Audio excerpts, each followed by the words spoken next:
For years, my husband, Mark, controlled me with emotional abuse and the constant threat of violence, making it impossible to leave.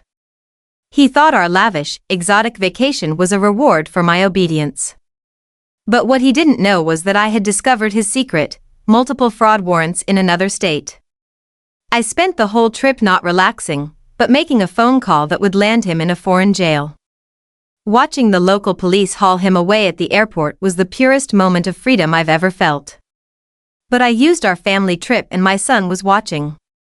AITA for arranging my husband's arrest? The gold cage I lived in had high ceilings and the constant, suffocating pressure of a predator's gaze. Mark was a masterpiece of control. He didn't hit often, but he didn't have to. The emotional abuse was a daily grind, chipping away at my sanity with gaslighting, financial manipulation, and isolating me from anyone who truly cared. The physical threats were the silent insurance policy.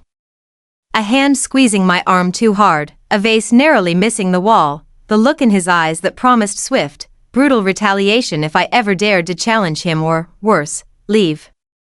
I knew filing for divorce the traditional way would be dangerous. He had already threatened to ruin me financially, fabricate evidence to gain full custody of our son, Leo, and make my life a living hell. I was trapped, living only for the moments I could protect Leo from his venom. Then came the grand gesture, a 2-week, all-inclusive trip to the Maldives. Mark presented it as a testament to our perfect life, a reward for my compliance.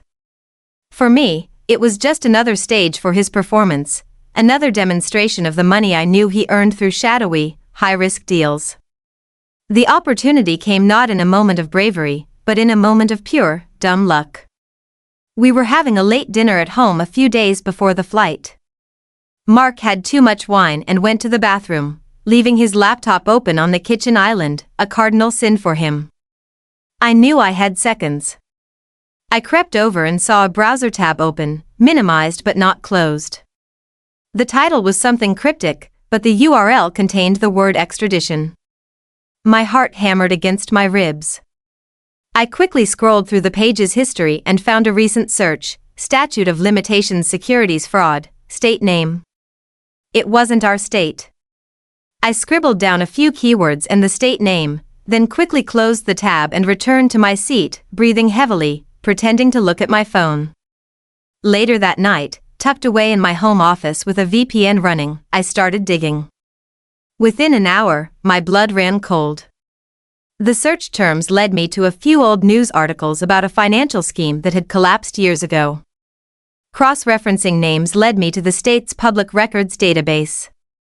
There they were, 3 active, felony warrants for Mark under an old alias related to wire fraud and securities manipulation. Extraditable felonies. He hadn't just made bad deals, he was a fugitive. Suddenly, the Maldives trip wasn't a prison, it was a perfect, remote location for an extraction. I couldn't confront him at home, he'd retaliate instantly. But if he was detained in an island nation, thousands of miles from his lawyers and his sphere of control, I could execute my escape plan without fear. The flight to the Maldives was agonizing. Mark was loud, demanding, and overly affectionate in public, the picture of the successful family man. I smiled, nodded, and played the part of the devoted wife while running the plan through my head. The resort was stunning: white sand, a private water villa, crystalline turquoise water. The perfect setting for a breakdown or a major arrest. I spent the first few days documenting everything. Using the excuse of taking family photos, I managed to capture high-resolution images of Mark's current driver's license, his passport, and a credit card that matched the details of his fraud warrants. I had to be precise. Local authorities would need ironclad proof that the man they were detaining was the same man wanted in the U.S. The most stressful part was researching the local police and airport security protocols without leaving a digital trace Mark could find. I found a local government portal for reporting serious crimes. My plan crystallized: wait until the final hours before departure, call from a burner phone or a secure line, and report an international fugitive traveling under a specific flight number. The emotional toll was immense. I had to maintain the illusion of a blissful vacation while planning the complete, public destruction of my husband's life, all while keeping Leo, who was 8, happy and distracted.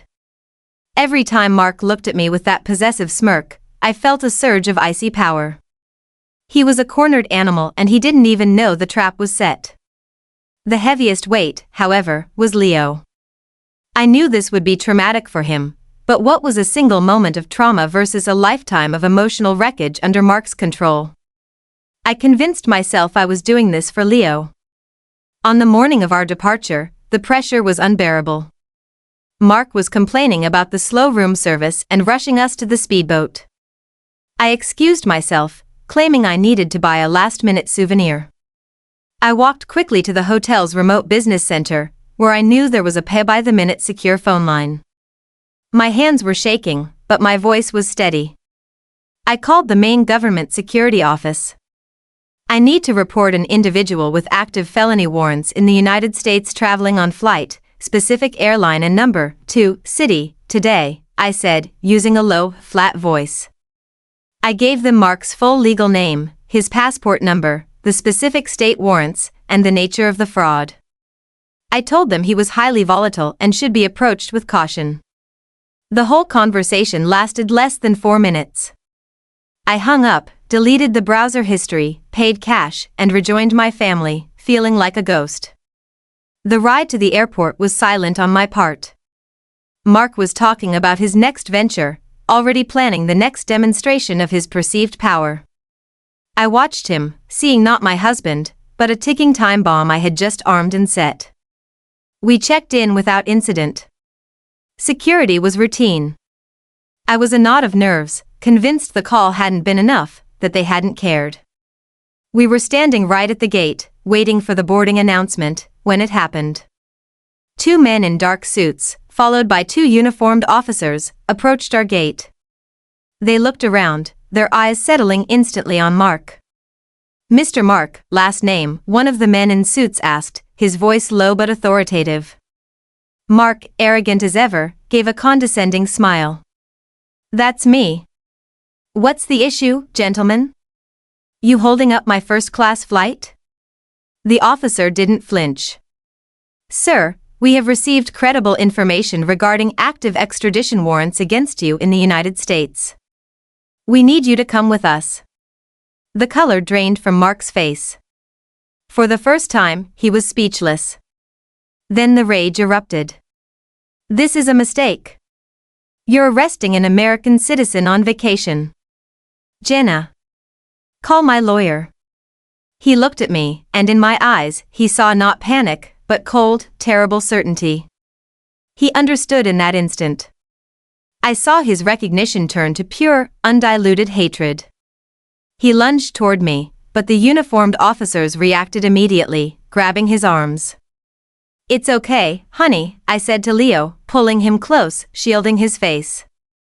"Daddy just has to go talk to those nice officers about a business problem. It's boring grown-up stuff." The lie tasted like ash, but it was necessary. I played the role of the shocked, terrified wife perfectly for the onlookers. They hauled him away, struggling and shouting threats that were thankfully muffled by the airport crowd. He was gone. I sat on the plane, the empty seat beside me a chasm of physical freedom. Leo cried himself to sleep on my shoulder, confused and scared, asking why the mean men took Daddy. My heart ached, knowing the trauma I had inflicted, but beneath the guilt was a bedrock of absolute relief. I flew home alone, and the very next day, I met with my divorce attorney. The arrest, which secured his detention in a foreign country and triggered the extradition process, gave me the head start and the safety I needed to file for divorce and secure temporary full custody of Leo without fear of immediate retaliation. Mark was a federal problem now, not mine. But the question remains, heavy and persistent. I used a family vacation, a moment meant for my son, to execute a cold-blooded, calculated revenge. I didn't get a divorce, I triggered an international arrest, knowing it would likely result in prison time and financial ruin. It was the only way to be safe, but was it too much? AITA for arranging my abusive husband's arrest during our exotic family vacation?